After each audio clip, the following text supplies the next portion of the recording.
जय हिंद फ्रेंड्स।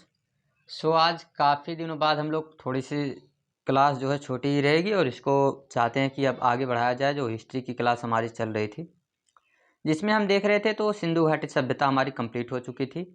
इसके बाद हम देखेंगे इसमें ऐतिहासिक काल के बारे में हम लोग आ चुके हैं, जिसमें आप देख रहे होंगे कि उधर प्राग्ञ ऐतिहासिक काल, फिर इसके बाद आदि ऐतिहासिक काल को हमने डिस्कस किया था।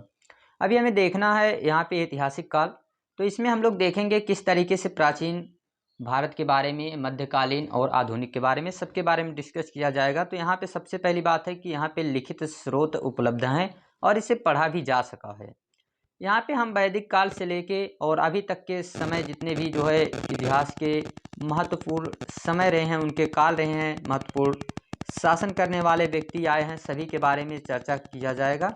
तो सबसे पहले हम यहाँ पे देखते हैं ऐतिहासिक काल के बारे में, जिसमें हम सबसे पहले चर्चा करने जा रहे हैं कि इसमें किस तरीके से, कहाँ से, कैसे स्रोत हमें मिले हैं, क्या क्या जो है इसके कारण रहते हैं और कौन कौन से इसके किस तरीके से हम वर्गीकरण करके इसको जो है देखते हैं। तो सबसे पहले पुरातात्विक, ठीक ना, और विदेशी और साहित्यिक, ये साहित्य इस तीन तरीके से जो है हमें स्रोत मिलता है।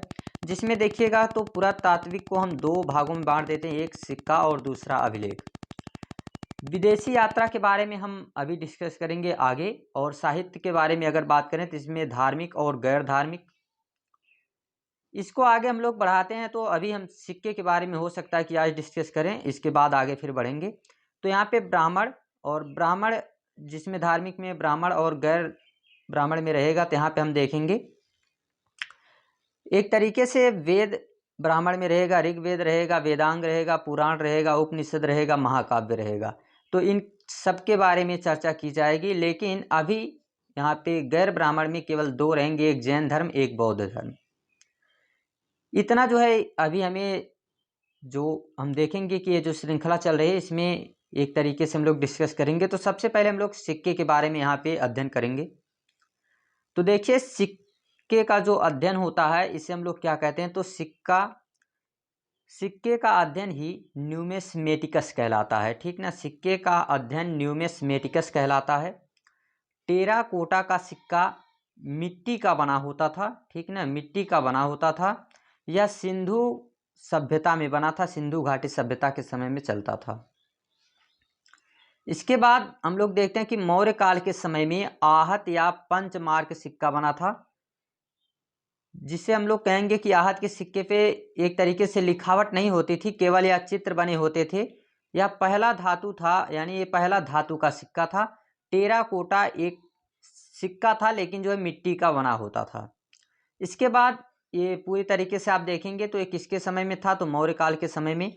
फिर आप देखेंगे पर्ण सिक्का या चांदी का सिक्का जो था, ये भी मौर्य काल के समय में था, जो चांदी से बना होता था, पर्ण सिक्का। लेकिन शीशे का सिक्का सातवाहन काल में प्रचलित था। सातवाहन काल में सिक्के का सिक्का चलता था।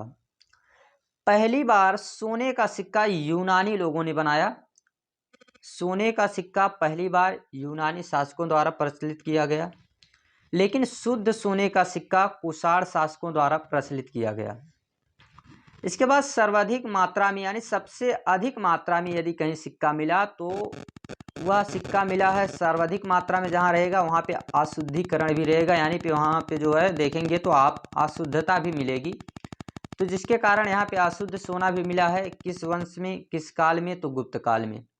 यह स्कंद गुप्त के समय में मिला था, स्कंद गुप्त के समय में प्रचलित था। लेकिन चांदी का सिक्का ये भी गुप्त काल में मिला है, लेकिन ये किसके समय में था, तो यहाँ स्कंद गुप्त और यहाँ पे चंद्रगुप्त द्वितीय और विक्रमादित्य के समय में प्रचलित था। जो चंद्रगुप्त द्वितीय विक्रमादित्य के समय में जो है ये प्रचलित था। और मयूर शैली का सिक्का, जो मयूर शैली का सिक्का है, यह मयूर शैली का सिक्का गुप्त काल में समुद्रगुप्त के समय में प्रयोग में लाया गया था। तो यहाँ पे मयूर शैली का सिक्का समुद्रगुप्त के समय में। इस सिक्के का प्रचलन गुप्त काल में सबसे अधिक था, सबसे अधिक इसी का था। फिर कौड़ी का प्रयोग भी गुप्त काल में किया गया। तो अभी तक जितने भी गुप्त काल के हैं, तो यहाँ से सर्वाधिक सोने से लेके, ठीक, यहाँ से आप देखेंगे तो कौड़ी के प्रयोग तक गुप्त काल में ही मिला है। इसमें अलग अलग शासन करने वाले व्यक्ति आए हैं, अलग अलग राजा आए हैं, लेकिन जो है यहाँ तक आप देखेंगे तो ये टोटल आपका गुप्त काल में मिलेगा। इसके बाद चमड़े का सिक्का हुमायूं के शासनकाल में शिहाबुद्दीन ने प्रारंभ किया था, लेकिन हुमायूं का शासनकाल था। रुपए का प्रयोग पहली बार शेरशाह सूरी ने किया, जिसने दाम का प्रारंभ शेरशाह सूरी ने ही किया। सोने की अशरफी शेरशाह सूरी ने किया। दाम तांबे का होता था, ठीक, दाम जो होता था या तांबे का होता था, तांबा, और सोना जो होता है, अशरफी जो होता था सोने का, और जो एक दूसरा रुपया, जिससे रुपए की बात की जा रही तो रुपया चांदी का होता था। ठीक, आगे हम लोग इसके बाद चर्चा करेंगे। ठीक, इसके बाद अभिलेख की चर्चा करेंगे, और आई होप कि ऐसे छोटे छोटे वीडियो बनाएंगे तो काफ़ी बेटर रहेगा। तो thanks, take care, bye bye.